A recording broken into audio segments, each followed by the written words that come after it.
Good morning, friends. We're glad you're joining us. We're seeing Michigan and Texas, Indiana, where else? Oklahoma. We have so many friends here from actually kind of like straight north of us, right? Just a little bit wide shot there. So we're glad you're with us.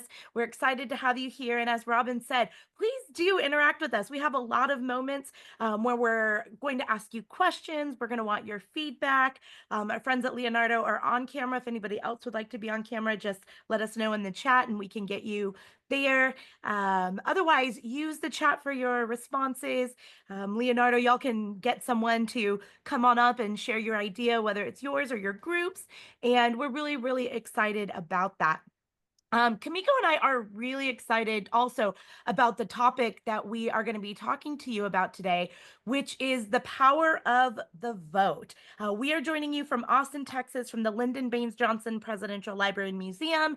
And that is a really important place where we can honor voting history. And we're going to talk a little bit about that today, not too much about President Johnson, more about voting, but it is something that we're passionate about because President Johnson passed some big legislation that made it more possible for people to vote and kind of creates our modern voting system to an extent. And so you're going to see a mix of fun and history together, very serious topics. So if you have any questions about what we're talking about, we want to make sure we answer them. But we'll definitely have questions for you too. So those questions can go both directions, and we'll get you all taken care of. So as Robin introduced us, we are the team here at the Lyndon Baines Johnson Presidential Library. I am Sheila Mehta.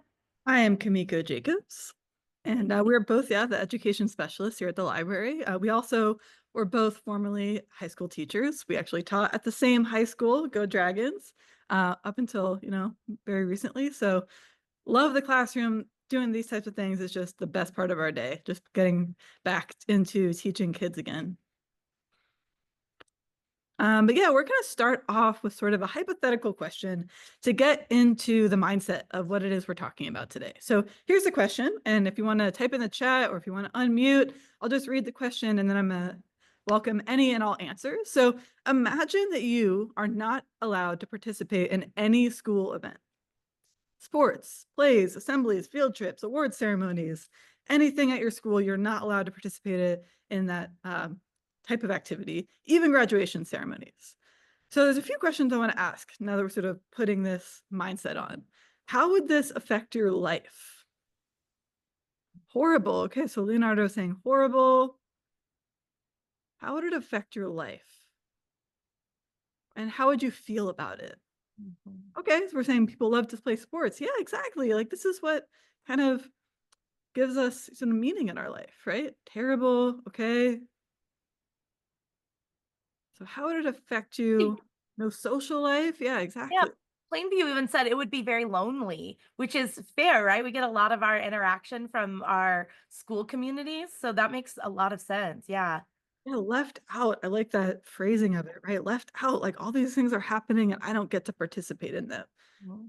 So really left out, lonely.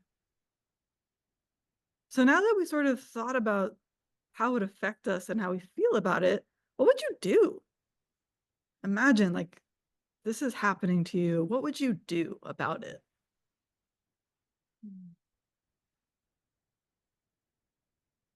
Also thought Kamiko's like, what can you do? Right? Yeah. You might Sometimes, feel a little bit powerless. yeah. Yeah, Sometimes what you want to do and what you can do are different. Or maybe they're the same. Right? that's true. Yeah. Yeah. If someone, Leonardo, would feel angry, what would Mm. you do with that anger? Like, what would you actually do about it? Oh, okay, I like that, Leonardo. So finding others with the same problem, maybe start to organize like a group of people who are all in the same boat. Maybe protest Plainview, definitely. Yeah. Tell others. You might want to try to get the word out. You know, Leonardo has a really good point because if you tell others, maybe they don't realize that's happening, right? If that's happening just at your school, maybe it's not happening at other schools, or you find others and you realize it is happening at those other schools. So that's a really good point. It's just figure out what's going on, who's it impacting. Yeah, it's Good really point. hard to kind of do anything by yourself, Yeah. right? You need to find other people. You need to find that community. Hmm. Yeah, so I think we're definitely hitting the nail on the head. So one more answer for, or wait, yeah, if we can keep going. So yes. So that really kind of leads into what it is we're talking about today. We're talking about voting, right?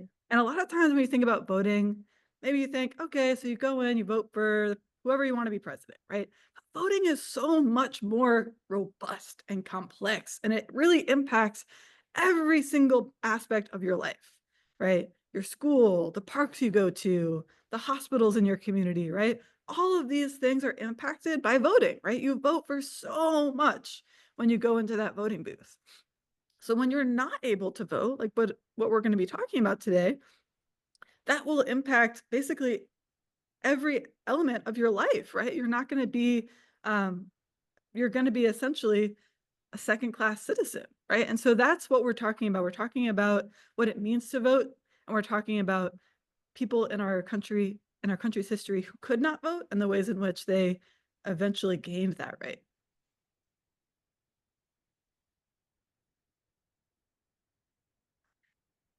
So why should citizens vote? I'm actually going to put that to y'all. Why should you vote?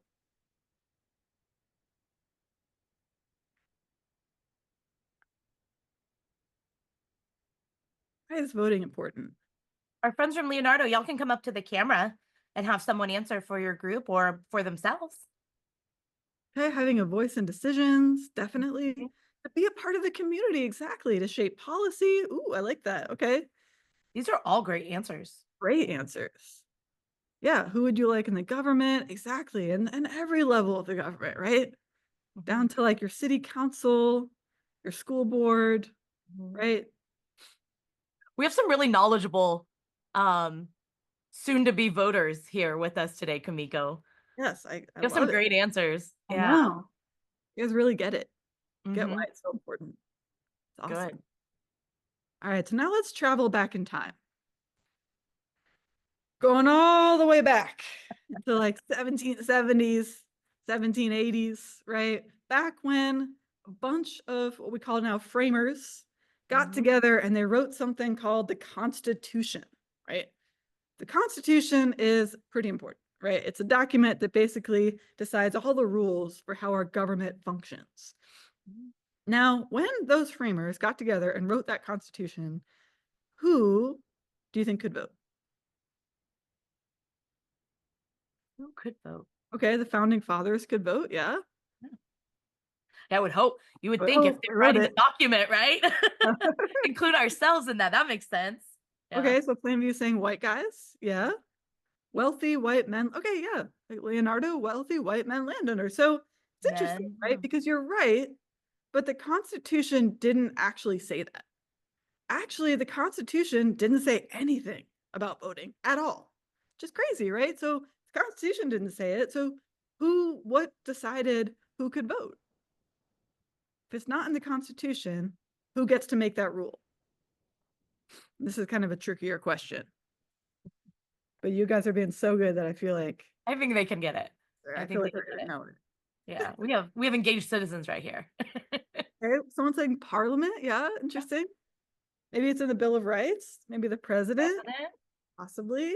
These are solid, educated guesses. Definitely, yeah. Uh, Well, generally, if it's not in the Constitution, maybe it's amendments. Yeah, oh yeah. good guess. So if it's not in the Constitution, it goes to the states, actually. So all these different state governments got to decide who in their state could vote. And a lot of those states decided, like y'all said, only white men who owned a significant amount of property could vote. That's not universal, though. There were some states that allowed women to vote, and people of color could vote in some of those states, but that was pretty rare. And at this point, only about 7% of the entire country actually was able to vote, right? Really, really small percentage of the country. So, Wait, so what does that do then? Let's turn it over to them. If yeah, only 7% of the country could actually vote because of these state laws, then what does it mean if 93% of Americans couldn't vote? We're going to turn that over to y'all. yeah, what does that mean? Think about it. And think about your answer from earlier when we said you couldn't do school activities. Now relate those together. What does it mean if 93% of America couldn't vote? Definitely not very reflective of the majority. For Yeah. sure, plain view, definitely, yeah. Yep. It doesn't take more than, early elementary math to know that 7% versus 93% are different, right? Doesn't feel very democratic. I would agree with you there. Although it's interesting, at the time, the country was pretty radical in terms of like even just the idea of a democracy was still so new. But definitely by today's standards, it does not feel very democratic at all. Yeah. Yeah. Most people are Leonardo's, not, did you yeah. see what Leonardo wrote? They have a good answer. Yeah, most people are not being heard. Yeah, Mhm. definitely. Right. Majority of people. Yeah. Good Nice. point. Okay. Okay. So now that we understand that, Let's talk about some big movements, right? Yeah, so eventually, these people, the majority of people, as y'all are pointing out, are going to say, hey, wait a second, that's not okay. I want to be able to vote. I want to be a member of my community, like y'all were saying. I don't want to feel left out, right? So there's these huge movements, and they really start before the Civil War, but they kind of start gaining a lot of momentum after the Civil War. And that's because the Constitution kind of gets a makeover. So I mentioned the Constitution, right? Pretty important document, sets all the rules. After the Civil War, there's something called Reconstruction that added, like y'all were talking about earlier, some amendments, which changes the Constitution. And it's kind of like a whole new Constitution, right? Because there's two very, very important amendments, the 14th and 15th Amendments, that say all these people who are formerly enslaved, they're now citizens. And the formerly enslaved men can vote. So we're going to talk about Reconstruction in a second. But then after that, it's like women still didn't have the right to vote. So there's a whole women's suffrage movement. And then, like we'll talk about a little later on, there has to be another big movement because those 14th and 15th Amendments weren't really being followed, right? They weren't actually being granted these rights. So they had to fight again to actually to get those rights. So let's talk about Reconstruction. I'm going to play a very short video that kind of goes into what this was, because it's actually something most Americans don't know anything about. It kind of gets skipped over in a lot of history classes, but it's extremely important. I'm going to play this very short video about Reconstruction. Most of us know our country fought a civil war in the 1860s, but less is known about what came afterward, a chaotic, exhilarating, and ultimately devastating period known as Reconstruction. It was a moment of profound change with promises of citizenship and equal rights for all. One of the greatest achievements of Reconstruction was granting Black men the right to vote. In 1867 alone, over 80% of all the Black men in the former Confederate states registered to vote.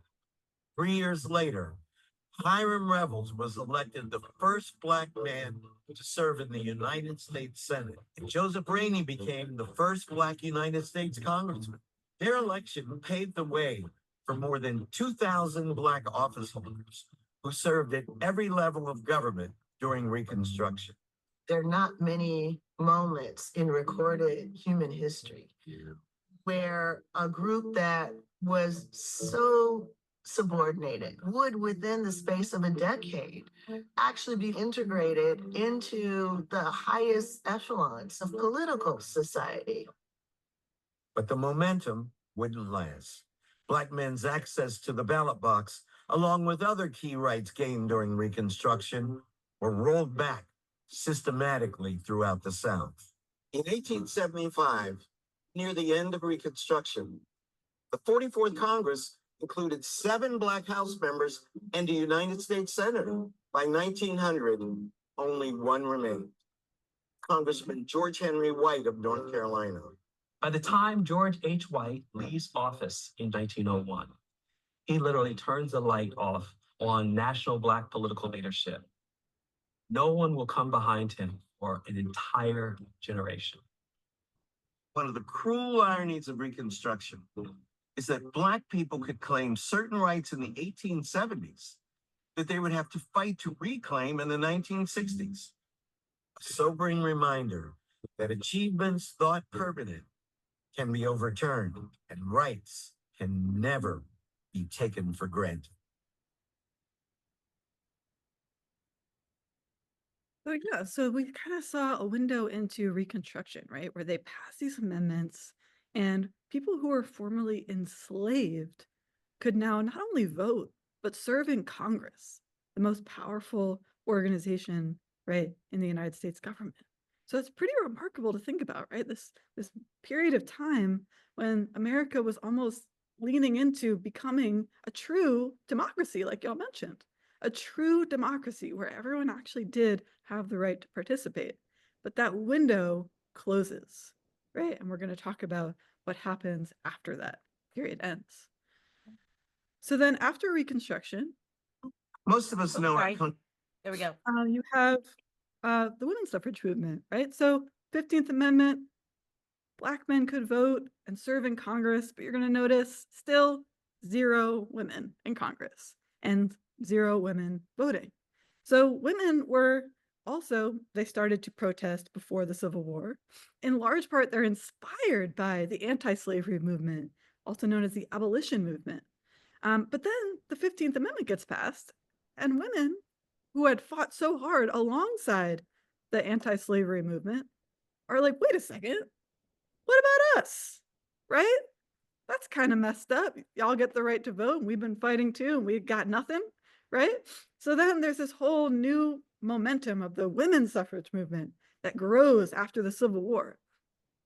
And they are inspired also because I didn't mention a lot about that 14th Amendment, but you'll notice in the text of that 14th Amendment, it says anyone born in the United States is a citizen. And are women born in the United States? Does that mean they're citizens? And if they're citizens, should that mean that they can vote? Right? You'd think it would. So they use that 14th Amendment to try to argue that actually they have the right to vote.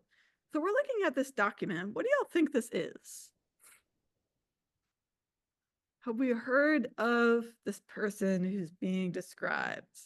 Or do we think we have any ideas what we are looking at? Maybe start with this. Can you tell who the document's about? Can you see it on your screen? Oh yeah, let's see. Let's Yeah. find any name. Who's this document about? So who's it about and what do we know about them? Type that in the chat or Leonardo can come and unmute and tell us.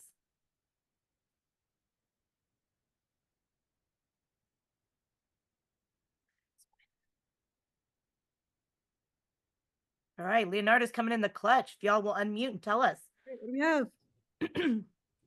It's about Susan B. Anthony. Awesome. Okay, do we know anything about Susan B. Anthony? Anybody want to add to that? Thank you so much, Leonardo, for unmuting. That was amazing. Yeah. Oh, Plainview got in the same time. They said Susan B. Anthony. Oh, nice. Okay. So we know it's about Susan B. Anthony. What do we think's happening? Like what type of document is this? Or All right, folks are typing. Looks like Leonardo's got another speaker for us. ooh, Go ahead, Leonardo. go ahead. Susan B. Anthony was like a women's suffrage leader. Awesome. Thank you so much, Leonardo. Man, I love it. I love hearing all these voices. Mm-hmm. Okay, so we know she's a women's suffrage leader. Which, did we ever talk about what suffrage means? Oh, you know Make what? sure everyone knows. We need to. Yeah. So So- suffrage is the right to vote. I know it sounds weird, like, are they suffering? Well, maybe if they don't have the right to vote, as we talked about earlier, right? That they're feeling lonely, disconnected, not in the majority. So we're using your phrases from earlier. So suffrage is the right to vote. So as Leonardo just told us that Susan B. Anthony was a women's suffrage leader, she's leading women to try to get the right to vote. Exactly. And how does she do that? Well, in this document, she voted, right? But she can't do that, Kamiko. Can't do that. You're right. Huh. I wonder what happened. So she voted, and then what happened? It's against the rules, right? So what do? What happens when you break a law?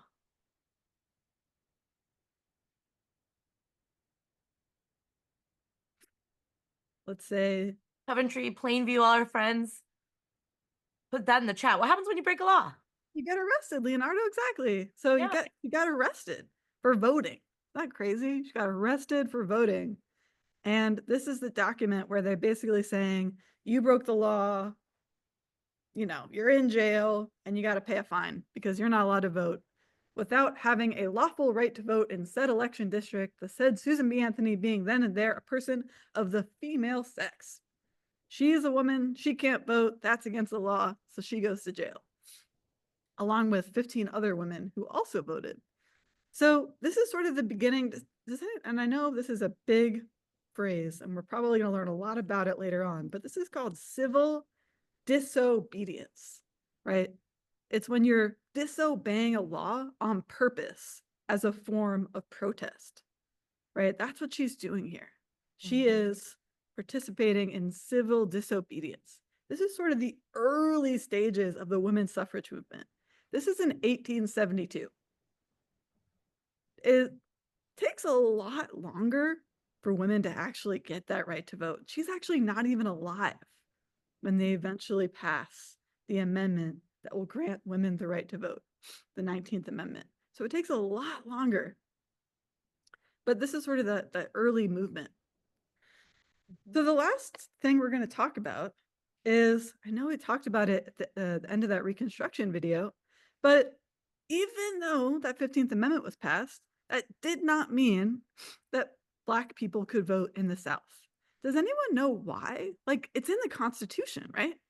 Black people should be able to vote. And yet Right. they couldn't. The 15th Amendment, right? 15th Amendment. Yeah. What was the reason? Like, why was it still impossible for Black people to vote in the South? Does anyone know?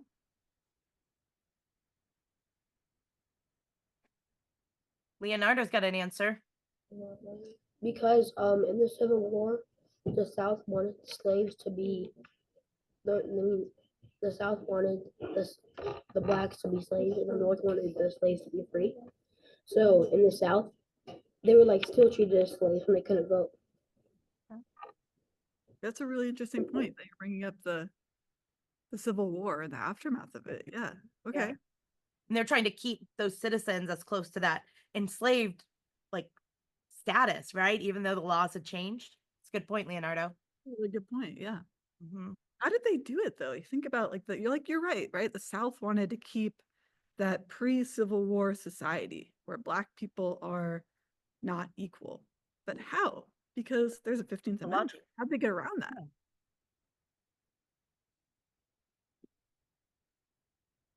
Kind of tricky, right? They kind of use some really kind of tricky ways. Oh, I see Leonardo there. Okay, what do you think?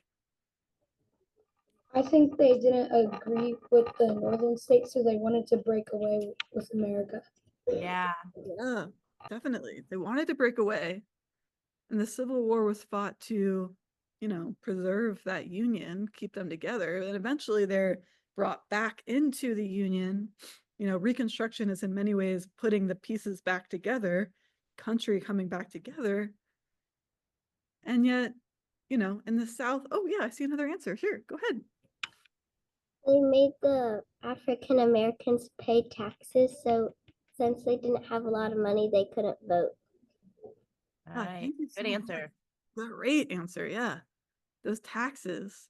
And those taxes are called poll taxes, right? Because way back in the day when you would vote, they would count the heads, right? The tops of your heads would be the poll.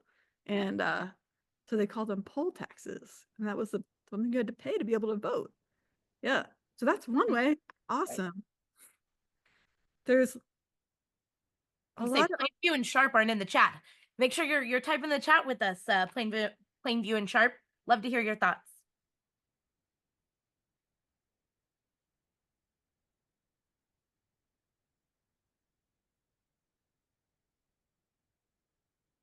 Mika, what are some other ways that so Leonardo brought up poll taxes, so you had to pay a specific tax to vote, which obviously isn't really fair when the 15th Amendment says you have the right to vote. yeah. What There's other a things bunch were of- going on? They came up with lots of creative ways to prevent Black people from voting. Things like you go to try to vote and they would say, okay, see that ball of gumballs or that big case of gumballs? How many gumballs are in there, do you think? And if you didn't get the exact right answer, they would say, okay, so sorry, you can't vote. Right? Yeah. Leonardo, you want to add another way? Yeah. Like you guys said earlier, the government decided if they got to vote, so maybe like they was still doing it in this, and they still decided that Black people can vote. Yeah. Yeah. I think his answer, and then the one that Sharp just gave us, which is they had the South had different beliefs when it came to race. I think those are tied together, aren't they? Definitely. Yeah. Yeah. So Different. they felt that they shouldn't be able to vote because they were a different race, and so they made it more difficult. But is that fair? Is that fair to do? Really Right? not sharp. Yeah. Not Yeah. fair. And So, that's yeah. Oh, go ahead. Yeah. So when we look at these three movements, one of the things that we want to look at is, why does it matter? Why does it matter that these big groups of Americans are trying to fight for the right to vote? But y'all have already answered the questions. You actually know it. To be heard, to have people represent you, to be connected. It's a democracy, right? Y'all already brought this up. I mean, I feel like this could have been a total conversation. We're sitting around the classroom, all of us together. And you know a good part of this. Part of it is that when we look at a nation who begins their document with "we the people," right? That's how the Constitution starts. We the people. Well, we means everyone, right? You, me, we. Yeah, I know that's like a very kindergarten word, but also it looks like America forgot that over time, what we actually means. So, what happens when people's voices are left out of a democracy? How does that feel? And let's look at the case of, the civil rights movement, where they had their voice and then lost their voice and had to fight for it again. How do you think that felt when they were told by the government, "You're part of our we the people," and it said, but not anymore? How do you think that felt? Or for women who are told, "No, no, just no, not you."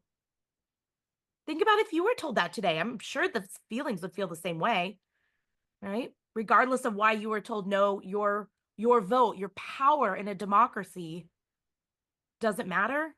You know, coming up to the plate. Yeah.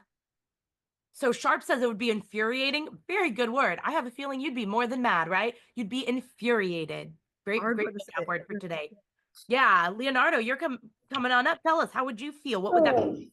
I would feel upset, angry, because it's not completely fair. It's kind of like below 50 and like 90. Yeah. It's not fair. No, you're totally right. It's not fair. If you have the right to vote based on the laws, but people are not letting you, that doesn't seem fair, does it? As Sharp said, it would be infuriating because you have that right, right? So, what does it mean then if a nation is a democracy and it's saying certain people can't vote, even though they themselves said, "We the people," and citizens can vote? Are we all feeling equally as awkward right now? Right? Like, that's not, like, we understand this, right? Yeah, confusing. Then it's not a democracy, says our chat. Yeah. So then how do we deal with that? How do we wrap our brains around the fact that we the people means we everyone? That's a citizen. But then people are taking that ability away if you're female, or because you're certain skin color, potentially religion, any way they try to other them. Well, they fight for it. They protest the exact same things you said you would do if you lost out on opportunities in school. You would find other people in similar situations, try to combat the loneliness, the fact that everything was unfair. And then I forget who said it. I want to say it was Plainview, but I might have forgotten. Said you would protest, right? Like, let me have these rights again, or let me have these rights to begin with.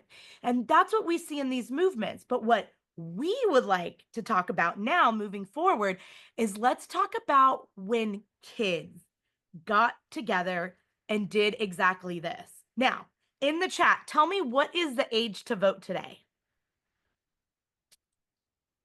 What is the age to vote? Oh, Sharp came in fast. Came in fast. 18. Penny said 21. So is it 18? Oh, we have another 18. Okay. Okay, well, this is I mean, I said one word that made the answer clear, and that was today, the right to vote comes at the age of 18. But that hasn't always been the case. It used to be that you had to be 21 years old to vote, and that changed. We're going to talk about that here. So we have three big movements about lowering the voting age, students fighting against really fighting for their rights and against unfairness, and then fighting for civil rights. And my friends, I want you to know these are kids that weren't able to vote. So they were your age. So when we talk about things being unfair and the power of voting, these are kids who realized it matters to get involved. It matters to make sure that their rights, that their ability to vote in the future is going to be there for them. And I love it because a lot of times when we're younger, we're made to feel like, oh, I'm just a kid. I don't have any power. I'm not supposed to do something. Well, there are certain things that are right and wrong. And obviously, we don't want to do something that are wrong. We don't want to do things that are unsafe. But if something is unjust, not fair, and honestly against the rules, you have the ability to do something. And we see this in history. And we're going to look at recent history too after this. So we're going to take a look at three movements led by kids just like you to um, really harness the power of their rights and to be able to use them then and in the future. I love talking about this because no one talks about kids enough and how much kids have actually changed history. We always talk about the adults. Kids, y'all, that's where history changes. Right. So the first one is the Children's March. So we're talking 1963 in the middle of the civil rights movement, as we think about as Kamika was just telling you about, fighting for the right of civil rights and true equality and the right to vote, which we know they'll get. But kids took a really important role. And if you see the picture in front of you, I know that's like really uncomfortable. The one on the left kind of looks like a protest, like we would think. But the one on the right is really uncomfortable because, well, what you're seeing is kids getting hurt as they're trying to advocate for the right to vote. There was a part of the civil rights movement called the Children's March, and it was literally that. It was children marching for their right. And if you look at the picture on the left, you can see they're young kids. There's not a lot of adults. And it's because the kids organized. The adults helped them, but the kids organized. They took off school, they marched in their towns. And we actually have the story of one young marcher who told us, she's an adult now, but told us the story of what it was like to be in that march. And we're not going to watch the whole thing. Okay. And do be careful. Some of this can be really, During really hard to hear. 1963, we heard of a man coming to town. His name was Martin Luther King Jr., and he would be speaking at 16th Street Baptist Church. And we could join him there every day and every night to those mass meetings. They were called mass meetings. So going there, a lot of schools the students left school to go to the march, but I was 22 during the time. And I had heard about all the discriminations and all the things that were happening to us in Birmingham. So I saw an opportunity that I needed to participate in the demonstrations. I went to 16th Street Baptist Church and listened to Dr. King talk about the march and talk about the injustice that was being done in Birmingham. And I had experienced a lot of the injustice throughout the stores, the supermarkets, the buses. I was living with my father and my sisters and brothers, my mother at that particular time. My whole family was involved in the civil rights struggle because they knew about the things that were going on in Birmingham. So my father said, well, we going down and get involved. What brought me to go to jail is we went to Bohemian Bakery and it gave us money to purchase items. But what we were supposed to do is just walk in because they didn't serve Black people in there. Walk in and grab whatever they had on the counter. So we grabbed salads, cakes, and chips or whatever they had. Sit down and start eating them. So they called a paddy wagon. Paddy wagon came and loaded us up and took us down to the county jail. Paddy wagon's a cop car. And I stayed in there 5 days, and it was one of the most horrible experiences.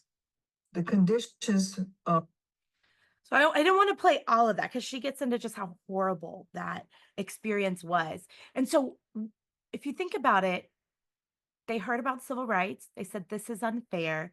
And what they did was they actually went in. This is actually known as a form of a sit-in because they go into a cafe, get food, sit down and eat, knowing they're going to be arrested. And so that's what that paddy wagon was. It's kind of like a cop wagon, really, that held a lot of people. And so they would come in, arrest them, and they'd go to jail for 5 days a week, 2 weeks. The youngest person to go to jail as part of the Children's March was 10 years old.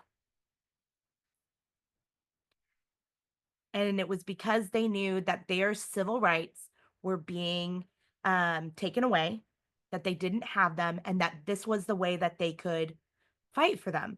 But realize what fighting for their rights meant: buying a salad and cake and sitting down to eat it, because that was illegal when they segregated you.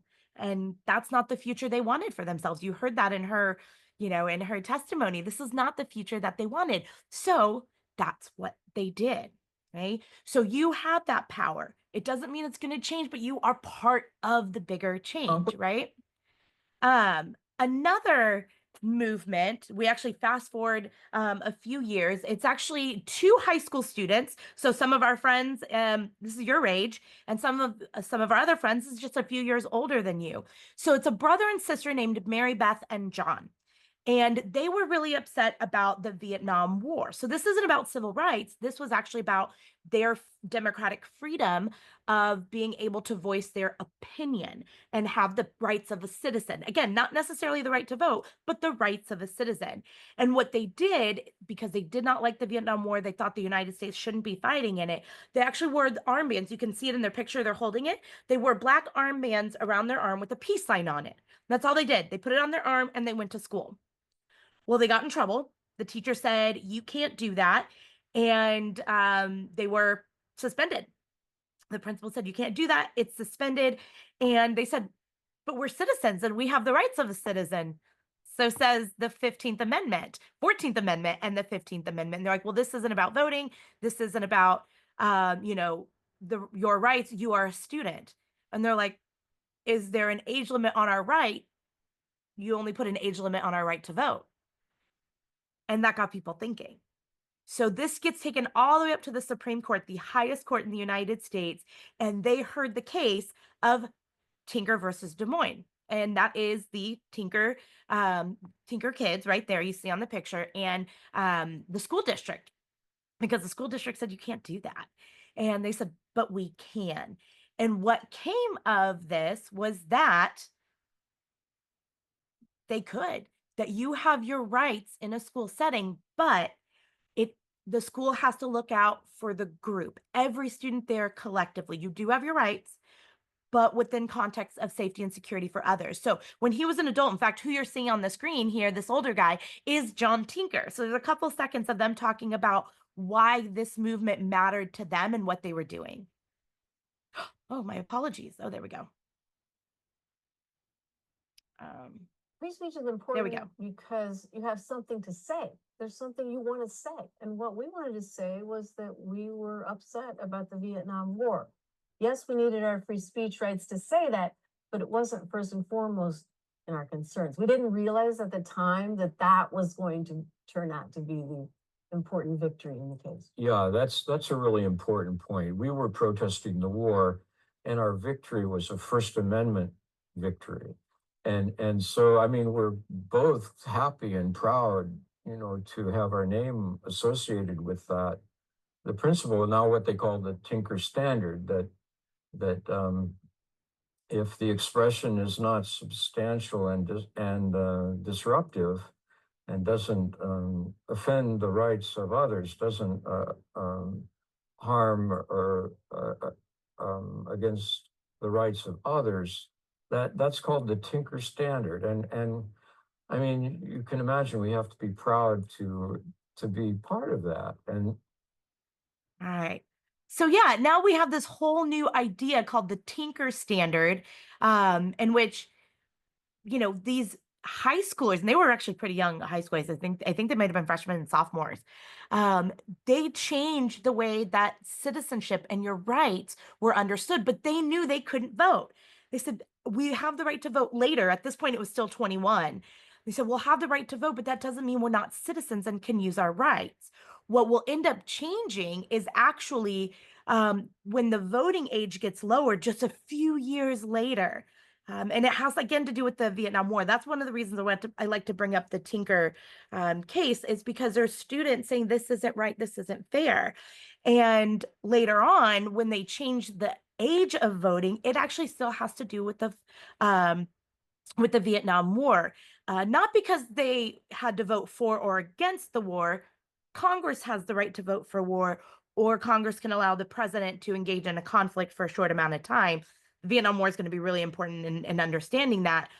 But it's really about the young people saying, hey, this isn't right and this isn't fair, and we need to do something about it.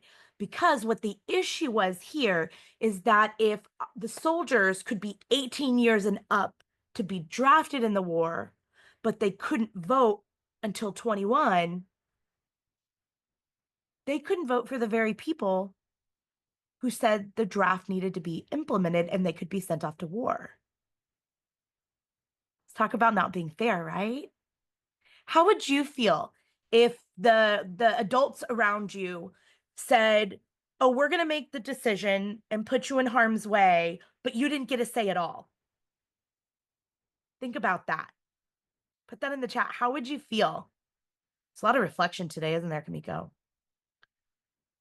How would you feel if the adults around you could make the decisions and their decision was to put you in harm's way and you didn't get to say anything about it? Angry. Yeah, Plainview. Upset. Frustrated. Pretty unfair, right? Oh, what Yeah. happened with the mic? Yeah. I think Leonardo. Alright, good day. I would feel like they're fighting for our country, but they don't get to choose. Like they don't get to have a chance to choose the next governor or president or senate. Yeah, that's a great succinct answer, right? That they're being asked to fight for their country, sometimes without volunteering for it, but then the very people who are representing them, they don't have a say in that. And it didn't seem fair. It seemed very uncool, really. So that's when the young people got together and said, if we can be drafted, if we can go fight for our country, I think you can trust us to vote. Yeah? Yeah, I think so. So we have a short video on that. All you need to know, including why you need to be 18 to vote. Do you know why? Marcella Lee from our Count Me In team explains.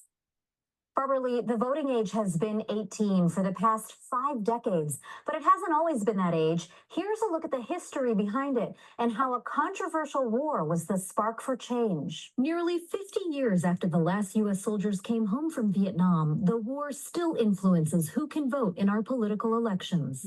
For most of the 1900s, you had to be at least 21 to vote. Now it's 18. Let's look at why. Prior to the Civil War, federal laws didn't even mention a voting age. In 1868, Congress passed the 14th Amendment to the Constitution, giving men the right to vote at the age of 21. Women were added in 1920. For about a century, the voting age remained 21 until the turbulent 1960s, when the military began drafting young men to fight in an unpopular war. Political science professor Kerwin Swint. It was deemed to be unfair that an 18-year-old could be drafted into the service, die in battle when they couldn't even vote. Protesters began pushing Congress to lower the voting age to 18, an idea that first surfaced during World War II, when 18-year-olds were first drafted. But through that war and the Korean War, there were no changes. The Vietnam War era, however, was a time when Americans called for many changes, including a push to eliminate racial discrimination from the voting process, as political science professor Andra Gillespie points out. Looking at other social movements that were helping to open up American society, it's not surprising that young people would make the push. The Voting Rights Act of 1970 lowered the voting age to 18 for national elections, and the 26th Amendment made the change to 18 permanent for all elections. And 18 is where it has stayed for the past 50 years. But some teenage voters here in California could soon get the chance to cast votes before their 18th birthday. Oh, so here's a fun little take until we get to, oops, sorry about that, till we get to today. And what that looks like is there's actually a movement to lower the voting age below 18. Now, it's not popular. It's not got a lot of traction yet, but we might see it in the next few years. So, Kamiko, what does voting in 2025 look like? What does it look like? Well, you got to be 18, which, you know, I guess most of us maybe in 7 years. How many years do y'all have? And it depends on our classroom. Yeah. Yeah. What does it look like? It's interesting. Yeah. So, oh, 2 years. Okay, sharp. All right, coming up All quick. right, Sharp's about ready. Start All planning. right. Exciting. Okay. So, yeah, I think there's, you know, in the last decades, there's actually been some changes to sort of like make the process easier, more streamlined, and add, you know, electronic ways of voting. You know, and it really depends on what state you live in and even like the city that you live in. There's a lot of differences across the country in terms of voting requirements, just like when the Constitution was written, right? They left a lot of this up to the states. So it depends. So I know some of us are in, let's say you said Indiana, it might look a little different than our folks in Oklahoma. So it takes some time to sort of learn your own community and what that's going to look like for you. But it's so important to do that and to learn your local issues, like we were talking about in the beginning, right? What's happening in your local community? Are they trying to build like in Austin, they're trying to build, you know, mass public transit, and there's been lots of things on the ballot about that. There's been lots of things just that are going to affect us here in Austin. Yeah. And it's really important as we finish up today is to think about what matters to you. What matters to you? What changes are we going to see in the near future? What long-term changes? All of those votes will add up, whether we're talking big offices like president or governor, or we're talking about those smaller offices like your local mayor, or even laws that are being passed in your cities and your counties and even your state. Those make a big difference. I've put 3 young activists on the screen for you right now and the things that matter to them, and they're leading national and international movements. My friends, they're your age, and they're leading national and international movements for change. The young girl in the yellow jacket, it's actually a raincoat. Her name's Greta Thunberg, and she's fighting for climate justice, right? In the top with the pink scarf, that's Malala Yousafzai, and she is fighting for the education rights of girls around the country, or I should say around the world, not the country, but around the world. A lot of times girls aren't allowed to get educated for the same reason why the United States didn't really see it was important for women to vote.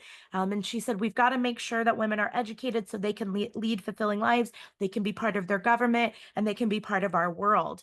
And at the bottom, that's actually an American. His name's David Hogg.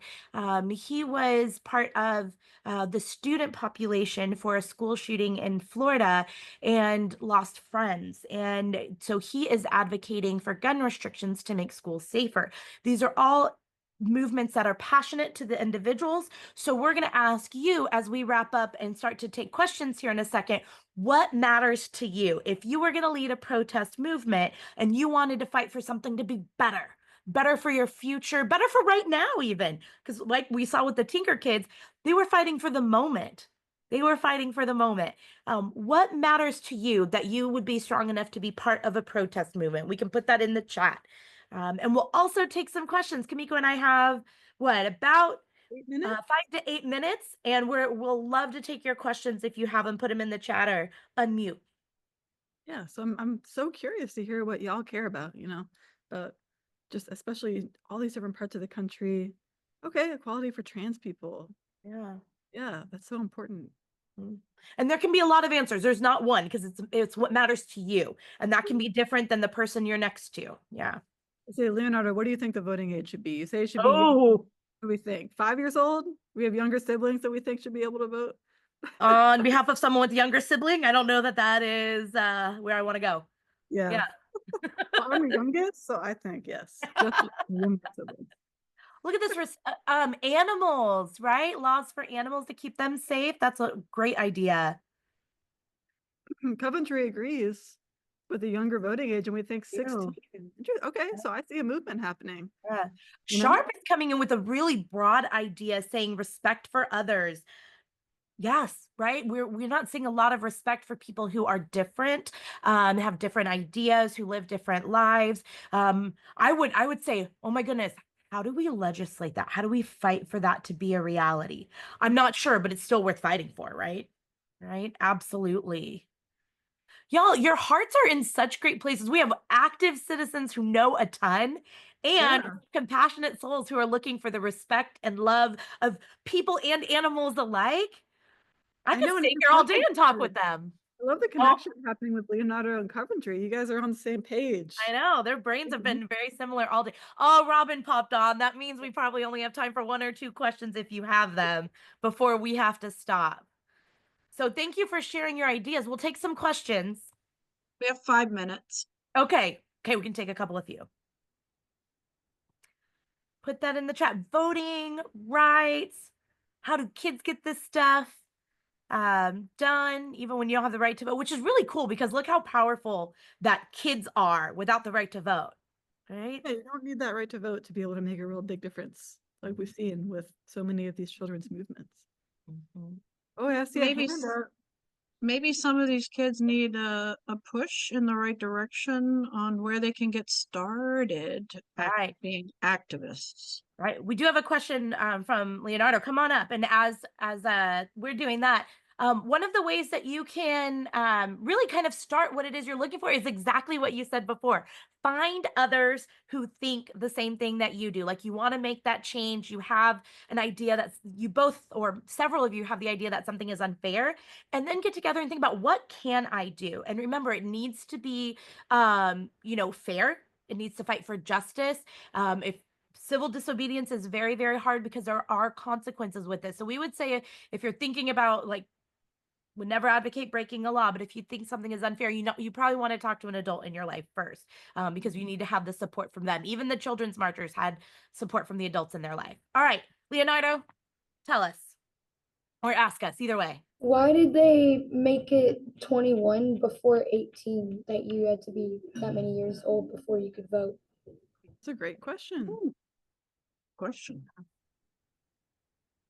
I don't know that there's like a specific exact answer on that, other than that was just sort of what they sort of generally agreed was the appropriate age for people to be sort of like fully invested in their community, right? To be sort of old enough to maybe own property or to be sort of like have a stake, right? Yeah. In what's going on in the government, right? That was sort of the general wisdom of the time. Right. I don't know that there's a specific answer. Sheila, do you want to add on to that? It's a good No, I was gonna say it's pretty Yeah. it's kind of ambiguous and there's a lot of different answers. It is generally that's where they kind of said this is when you're an adult, right? But also in some states that's when you could own land. And so that was their mile marker. Because remember what they originally said is you had to own land to be a citizen. And so that's for some states, that's where they said. But I don't know that there's a real solid answer of why it's 21 that we could say across the board. But that's a fabulous question because it's worth asking. Yeah. Very, very historical question. I love it. Yeah. Leonardo, do we have one last question, or did I just see a run by there? Yeah.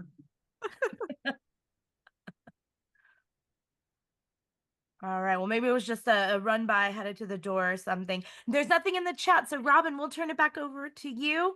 And we thank you all so much for joining us today. We really had fun talking with you. And thank you for your brilliance. If anybody's going to change this world, I think we have them sitting right in front of us right now. You guys are the future. Oh, they're waving. Yeah, they're waving. All right. Well, thank you all for attending today's session with us. We really appreciate your participation and your thoughtful questions. Thank you to Kimiko and Sheila for their time and very fascinating presentation. I really enjoyed it. And so thank you. I can't wait to see it again this afternoon.